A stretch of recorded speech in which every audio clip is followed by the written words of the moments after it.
Let's work. We're in the trenches. Break it down the defensive line. From technique and fundamentals to NFL and college football analysis. You're listening to Big Dog Trench Talk. What's up, Big Dog? Welcome to another episode of Big Dog Trench Talk. At Big Dog Football, we're all about making you a tactician in the trenches. Your progress is our success. On this episode of Big Dog Trench Talk, we're going to open it up for a trench question. This question comes from Big Dog Christian Fulton. He asked a great question that a lot of nose tackles actually wrestle with. The question is, what are the best pass rush moves for a nose tackle in a 3-4 defense? All right, Big Dog Fulton, great question. Now let's talk trenches. So 3-4 defense, so we're looking at three big dogs in the trenches. You got your nose, who's in a zero technique. You have your defensive ends that might be in a 4, which is head up over the tackle, or they actually might be in a 5, which is outside shoulder of the offensive tackle. Depending on the defensive coordinator, he may line those guys up in a 4 or a 5. Either way, you only have 3 defensive linemen and you have 5 offensive linemen. Now, supposed to be advantage offensive linemen. 5 against 3. 3 defensive linemen should never beat 5 offensive linemen. However, if you have 3 dogs at D-line, those 3 dogs will get to that quarterback. And that's a fact, Jack. So let's look specifically at what Christian asks. He's saying nose tackle. How can a nose tackle be successful in a situation he's in? Well, what is he talking about? Right now, the challenge for a nose tackle in a 3-4 defense, assuming that the guards are uncovered, assuming that there's no blitz coming from the linebackers, assuming that there is no defensive end that's slanting or long sticking inside, assuming that those ends are rushing outside and that nose tackle has a two-way go. Assuming that, there is a challenge. There's a challenge because you have a center and you have 2 guards there. You have potentially 3 guys blocking you. You are being triple teamed. And the job of those guards is to make sure that you do not, as a nose tackle, actually rush up that A-gap. They have to close that off. There is no way that those guards and that center would ever or should ever allow a nose tackle to rush up the A-gap. If anything, they'll close off the A and force that nose tackle towards the B. The problem with that is that now, if you're dealing with a quarterback that doesn't mind pulling that ball down and taking off, you're giving him a huge lane. So as a nose guard, taking the B gap like that is definitely not recommended unless, again, there's a defensive end that's long sticking to the A or a linebacker actually rushing the opposite A or B gap. But let's assume there's none of that. Defensive ends not coming inside, linebackers not blitzing up the opposite A or B. It's just you, big dog. It's you. You're in the zero technique, and you got 3 hogs, what I call them hogs. You have 3 offensive linemen sitting there waiting on you to take either side, and whichever way you go, you're getting triple teamed. That's the challenge for a nose tackle in a 3-4 defense on a pass rush. Well, here we go, big dog. Here's your answer. There's always an answer. Always. Let me pull out my Big Dog Bible. And I'm going to turn to a chapter I call The Art of Rushing for Nose Tackles.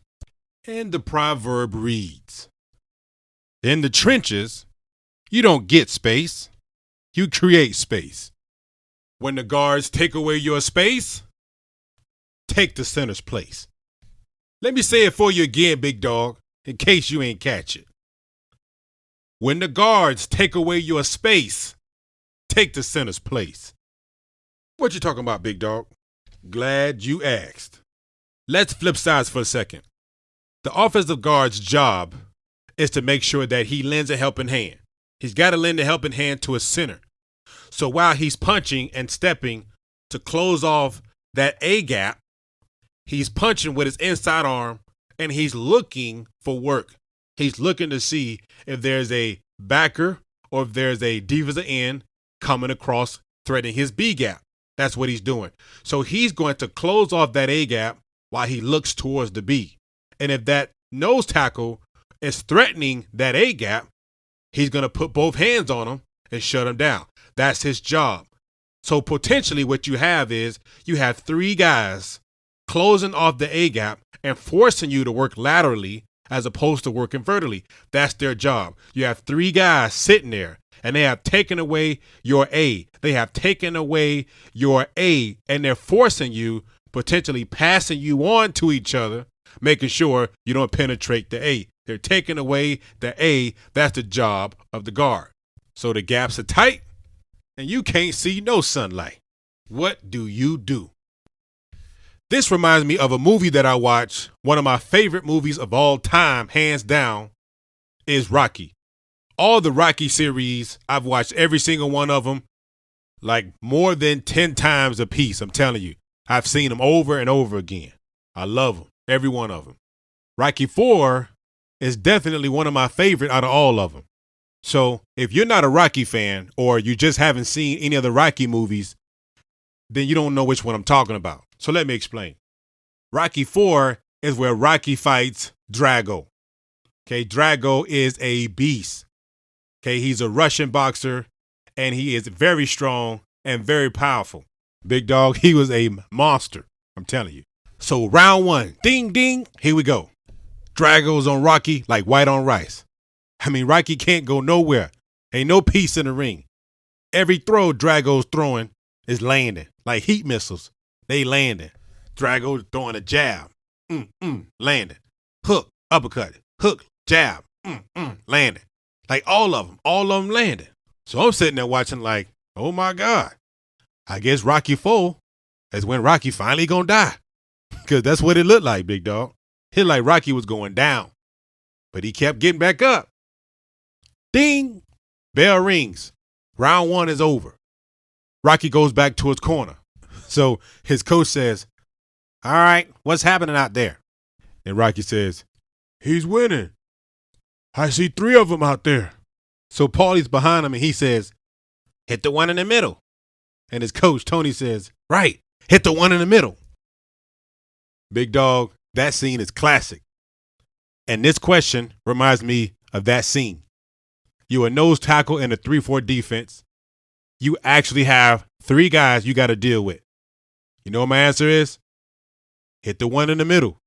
Remember, in the trenches, you don't get space. You have to create space. You have to make space for yourself.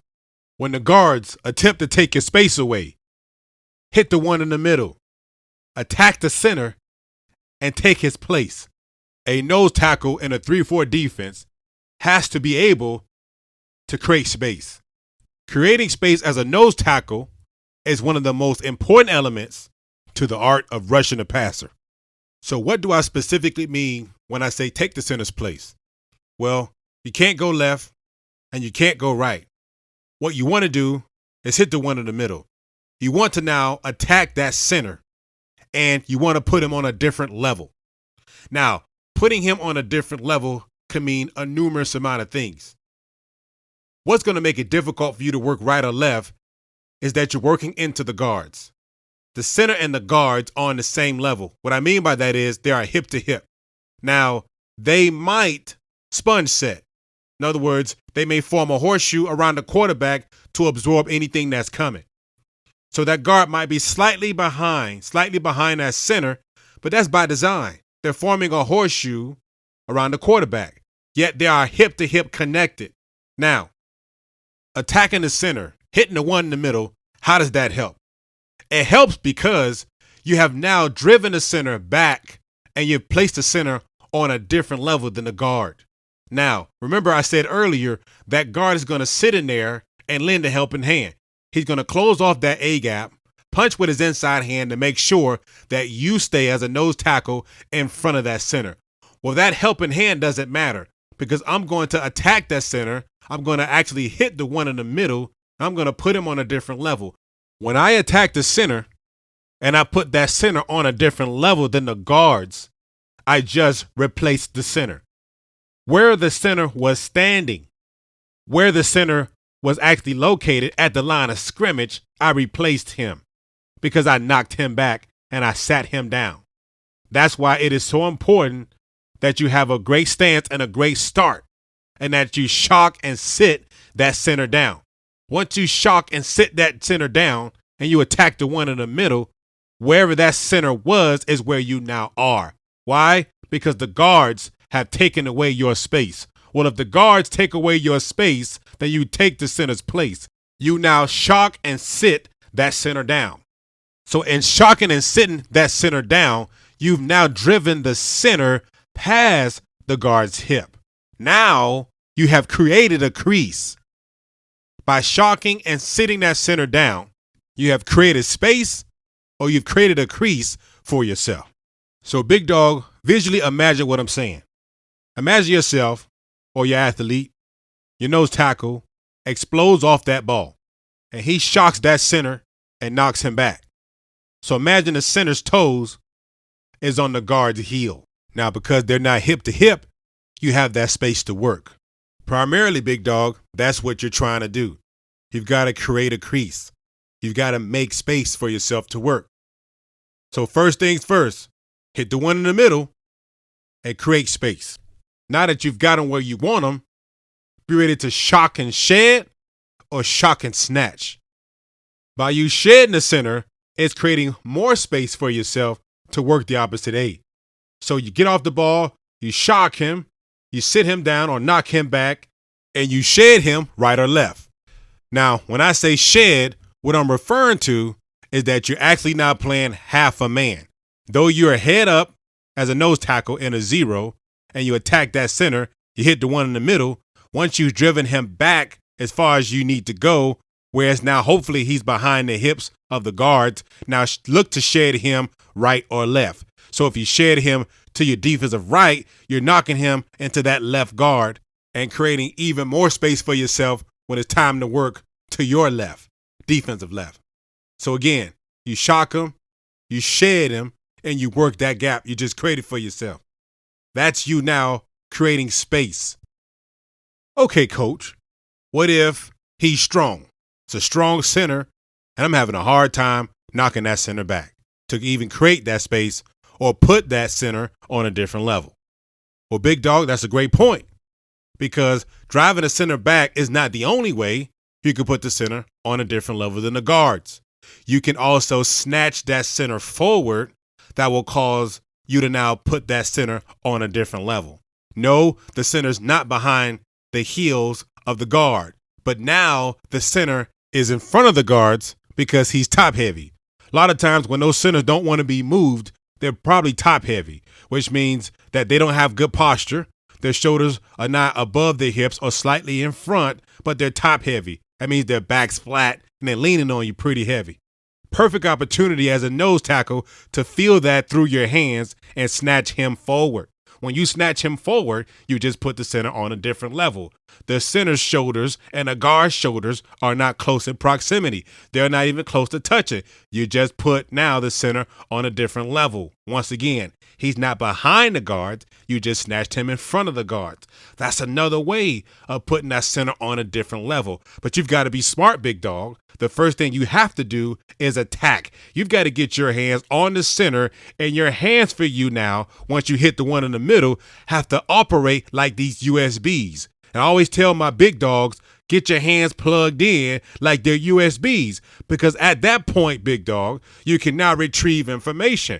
You can't retrieve information if you don't have your hands plugged in. And if your hands not plugged in, you don't know what's going on. You can't do absolutely anything if you have your hands not on that offensive lineman, on that center. So first things first, move with the ball. Not on the ball, move with the ball, explode out of your stance, hit the one in the middle. Once you hit the one in the middle and your hands are plugged in like USBs, you can get a sense and a feel information as to what's going on. If you sat him down real well and you've driven him back, keep driving him back. Shed him and work the gap. But if you get off that ball, you move with the ball, you shock him, get your hands on like USBs, and man, he's pretty stubborn. He's top heavy, and you feel that in your hand. Snatch him. Shark snatch over, pat him on the back, tell him good job. So what's my point? My point is that you can attack that center and put him on a different level behind the guards and find work.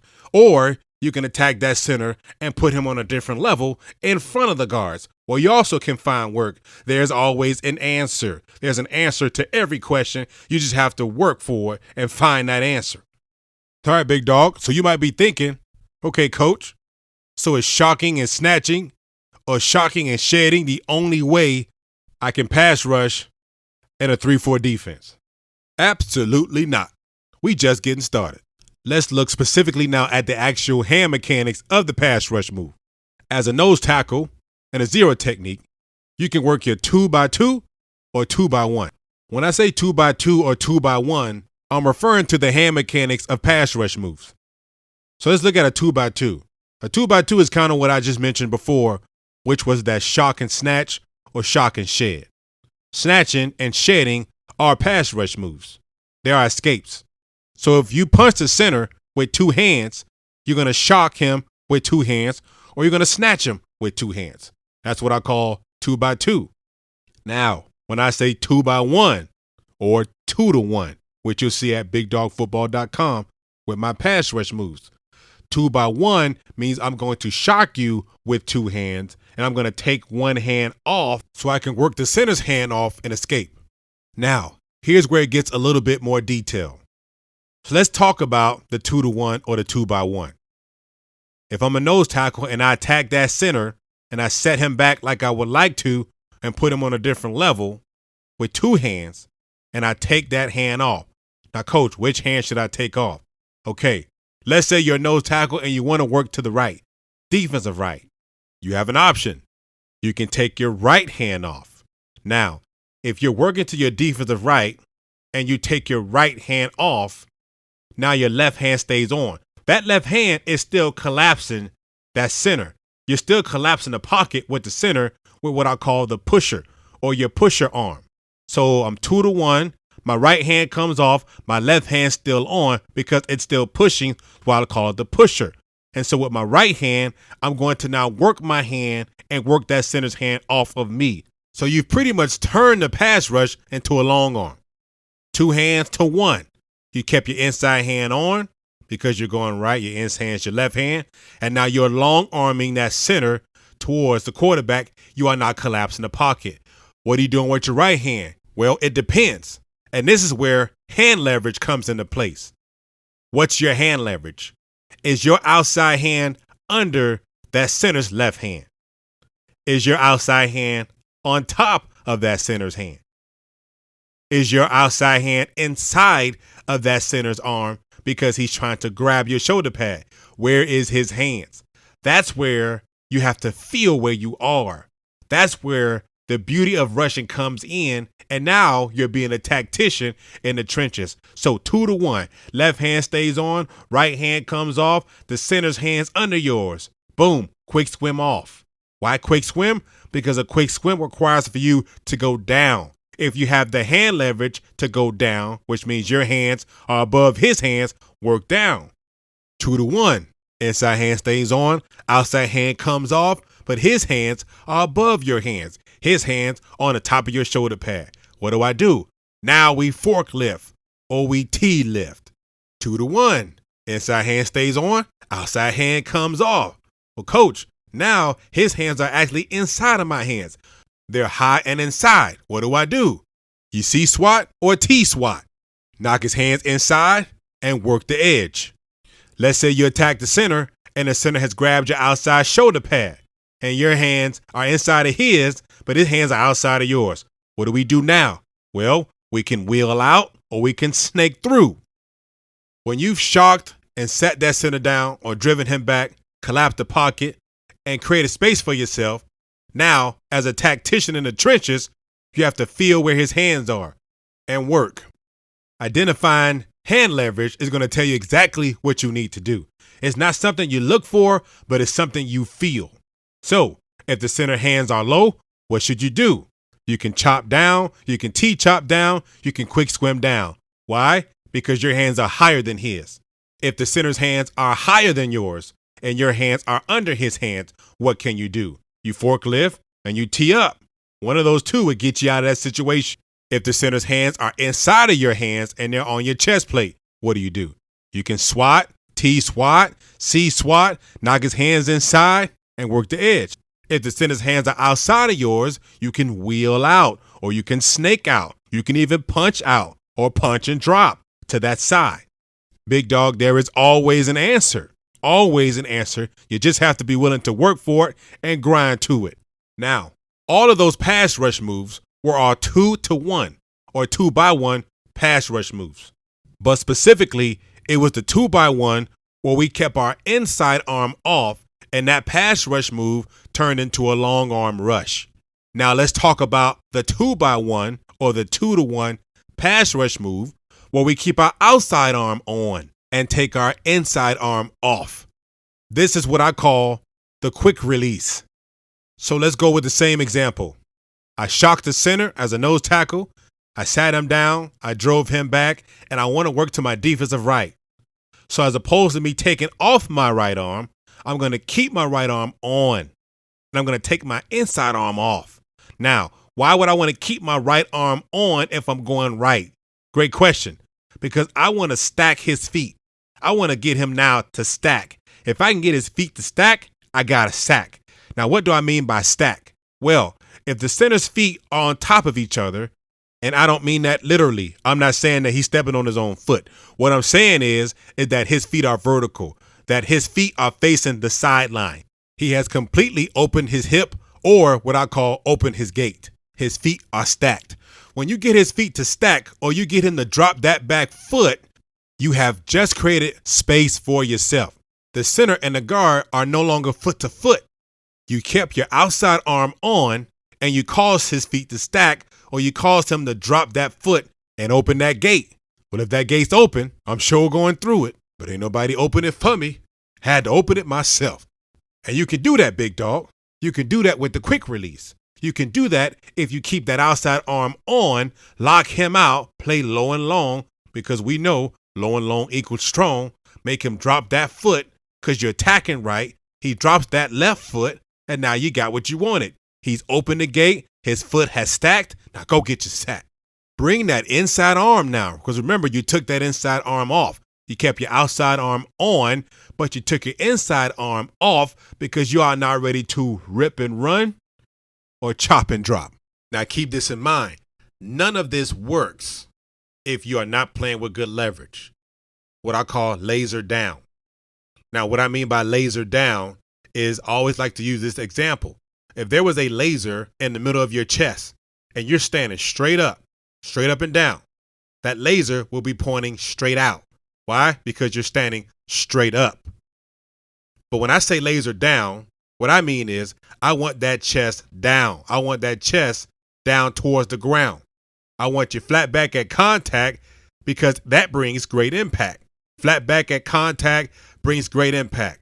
Now, if he can't see it, the center can't strike it. So laser down, take away surface, take away any chance that center can have with controlling you. When I teach my offensive linemen as well, I teach them to punch plates. I teach them to block with their feet, but control with their hands. But as a nose tackle, if you don't give them surface, their hands won't land.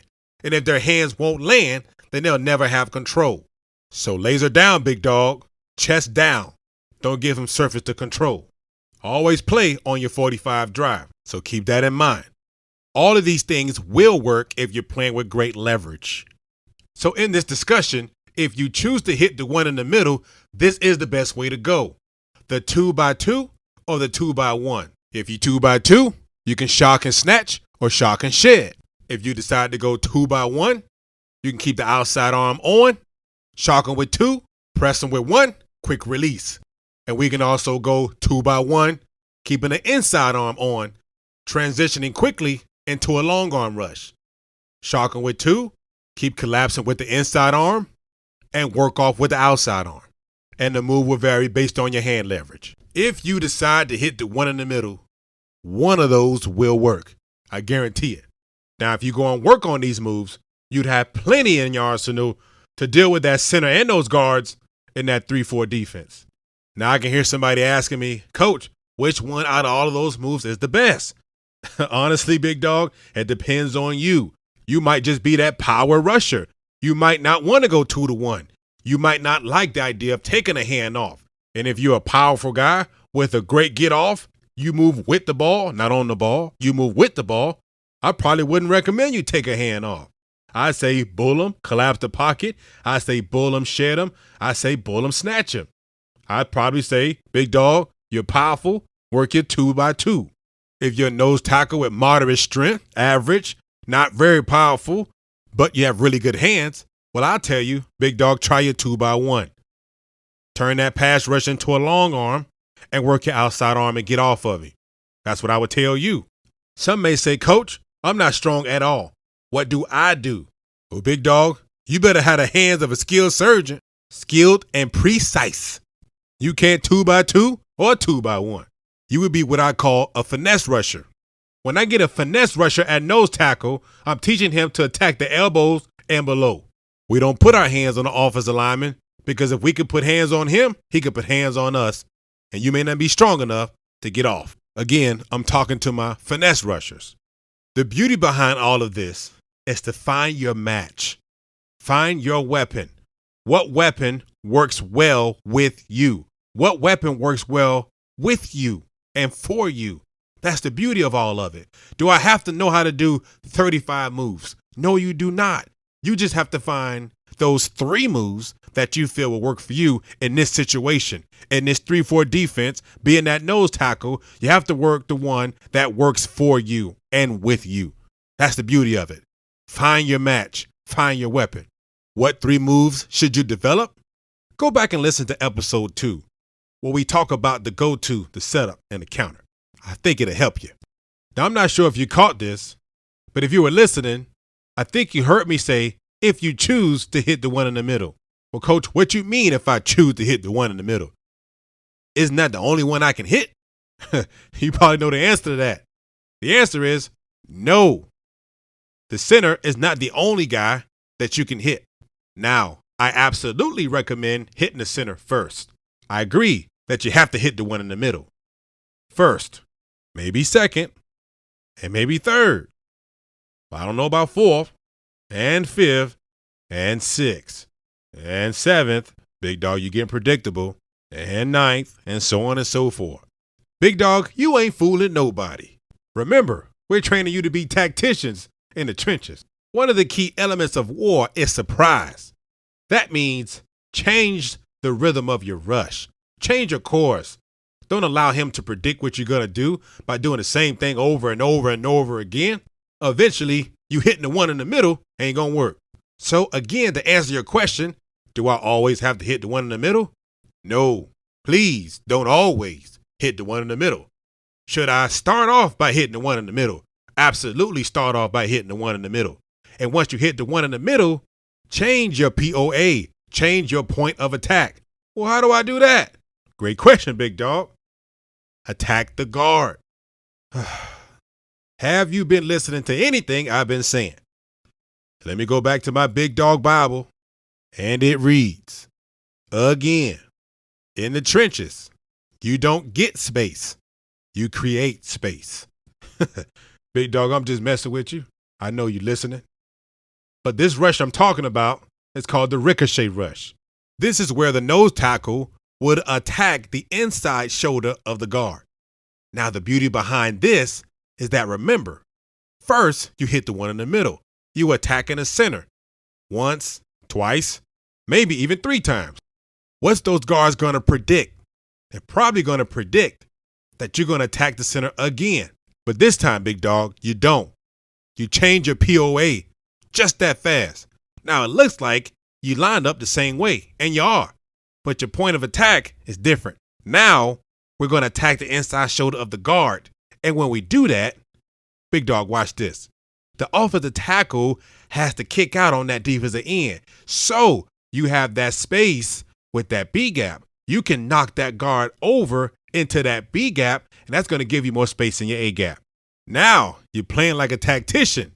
And that's big dog football. In summary, you're a nose tackle.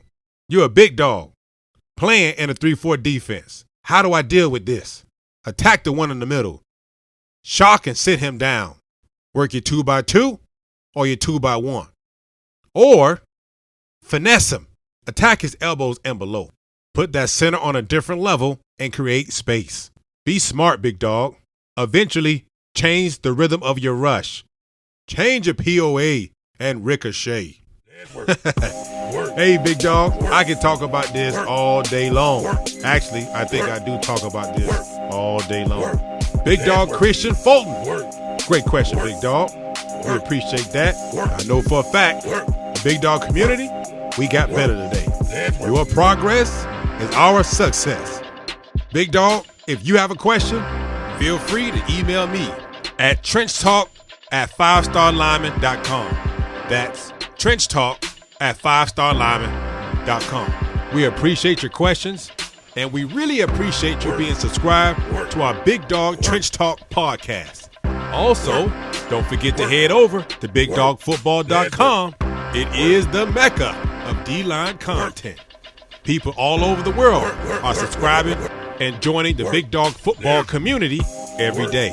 All of those pass rushes we talked about today, the 2x2, the 2x1, the finesse rushes, you can find all of those pass rushes on BigDogFootball.com. Let's get our big dogs better.